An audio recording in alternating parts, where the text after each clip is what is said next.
दोस्तों, अगर आपको किसी सवाल का जवाब नहीं पता या कोई कंफ्यूजन है या किसी चीज के बारे में ज्यादा जानकारी चाहिए तो आप क्या करते हैं? मुमकिन है कि आपका जवाब हो गूगल। दोस्तों, दरअसल गूगल अब हमारी रोजमर्रा की जिंदगी का एक बड़ा हिस्सा बन गया है। इंटरनेट पर कुछ लोग इसे अपना दोस्त मानते हैं तो कुछ इसे अपना टीचर कहने से भी गुरेज नहीं करते। साल दर साल या यूं कहें कि क्लिक दर क्लिक अपने 20 साल के इतिहास में गूगल इंटरनेट का राजा बनने में कामयाब हो गया। गूगल से पहले भी कई सर्च इंजन थे जिसको लोगों ने जमकर इस्तेमाल किया, लेकिन गूगल के आगे कोई टिक नहीं पाया। दोस्तों, गूगल की इमेज मार्केट में ऐसी बन गई है कि हम शायद कभी सोच भी नहीं पाते कि इससे पहले कि सर्च इंजन कैसे होते होंगे। लेकिन दोस्तों, गूगल के पहले भी कई सर्च इंजन रहे हैं जिन्होंने सफलता हासिल की थी, और अब भारत कुछ ऐसा करने वाला है कि गूगल की बादशाहत अब खत्म हो जाएगी, उसकी इमेज खतरे में पड़ जाएगी। दोस्तों, भारत में मौजूद सभी मोबाइल में एप्पल और गूगल ऑपरेटिंग सिस्टम इस्तेमाल किया जाता है। आसान शब्दों में कहें तो भारत के सभी स्मार्टफोन गूगल और एप्पल ऑपरेटिंग सिस्टम से लैस है। दोस्तों, इसलिए ये दोनों कंपनियां मोबाइल मार्केट में राज करती हैं। हालांकि गूगल और एप्पल के दबदबे को चुनौती देने के लिए भारत अपना स्वदेशी मोबाइल ऑपरेटिंग सिस्टम लॉन्च करने जा रहा है। दोस्तों, गूगल ने भारत में एंड्रॉयड स्मार्टफोन यूजर्स को डिफॉल्ट यानी कुछ खोजने पर खुद खुलने वाले सर्च इंजन चुनने के लिए इजाजत दी है। सीसीआई के आदेश के खिलाफ अदालत से कोई राहत नहीं मिलने के बाद कंपनी ने यह कदम उठाया है। दरअसल दोस्तों, सुप्रीम कोर्ट ने पिछले हफ्ते सीसीआई के आदेश पर रोक लगाने से मना कर दिया था। आदेश के मुताबिक गूगल पर अपने एंड्रॉयड को लेकर दबदबे की स्थिति का दुरुपयोग करने के लिए 1337.76 करोड़ रुपए का जुर्माना लगाया गया था। दोस्तों, क्या आप जानते हैं कि भारत में करीब 97% एंड्रॉयड स्मार्टफोन हैं जो गूगल ऑपरेटिंग सिस्टम पर काम करते हैं।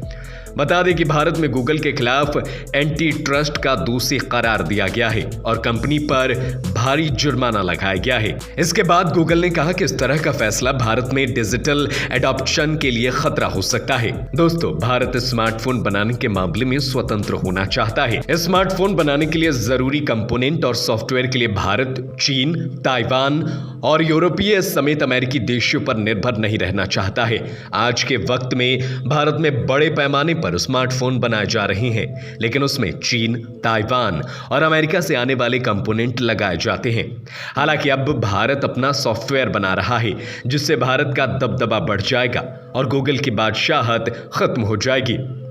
तो दोस्तों, आपको इंतजार ना कराते हुए बताते हैं कि भारत को सर्च इंजन ला रहा है, उसका नाम है भार ओएस। इस मोबाइल ऑपरेटिंग सिस्टम को आईआईटी मद्रास ने बनाया है। ऐसे में एप्पल और गूगल की चिंताएं बढ़ सकती है। दोस्तों, ऐसा दावा किया जा रहा है कि भार ओएस से करीब 100 करोड़ मोबाइल यूजर्स को फायदा मिलेगा। साथ ही ये ऑपरेटिंग सॉफ्टवेयर बाकी ओएस के मुकाबले काफी सिक्योर होगा। आइए जानते हैं इसका खास पॉइंट। दरअसल दोस्तों, मोबाइल ऑपरेटिंग सिस्टम भार ओएस यूजर्स को जरूरी ऐप इंस्टॉल करने की इजाजत देता है।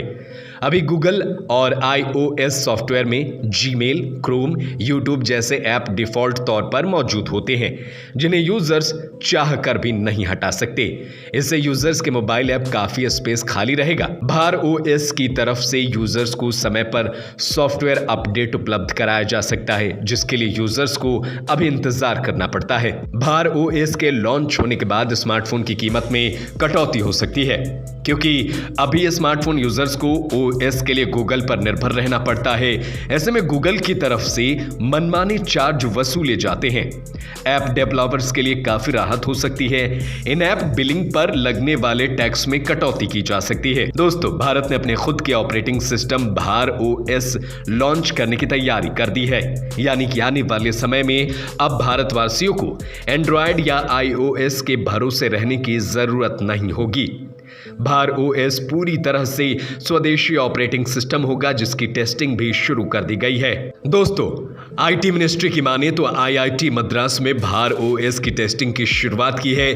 भार ओएस भारत सरकार की ओर से पेश किया गया मोबाइल ऑपरेटिंग सिस्टम है, जिसे देशवासियों की निजता और सुरक्षा को सुनिश्चित करने के लिए डेवलप किया गया है। इस मोबाइल ओएस की तैयारी सरकार ने साल की शुरुआत में ही कर दी थी।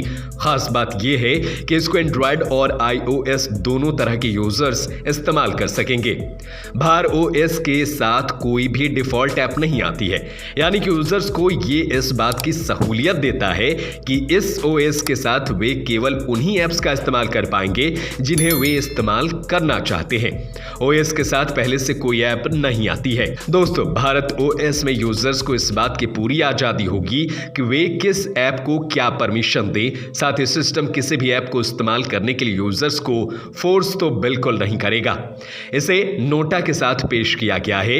इस ऑपरेटिंग सिस्टम को डेवलप करने वाले स्टार्टअप की ओर से कहा गया है कि ओएस की मदद से डिवाइस की सिक्योरिटी को पूरी तरह से पक्का किया जाता है। नोटा अपडेट डिवाइस पर खुद ही डाउनलोड और अपडेट होते रहते हैं। इससे डिवाइस हमेशा ही ओएस के लेटेस्ट वर्जन के साथ अपडेट रहता है। तो दोस्तों, आप भी कमेंट करके अपनी राय हमें जरूर बताएं और बताएं कि भारत के अपने सर्च इंजन के आ जाने से गूगल को कितना नुकसान होने वाला है और भारतीय यूजर्स को इसका कितना फायदा होने वाला है। कमेंट करना ना भूलें और हमारे चैनल को जरूर सब्सक्राइब करें। जय हिंद, जय भारत।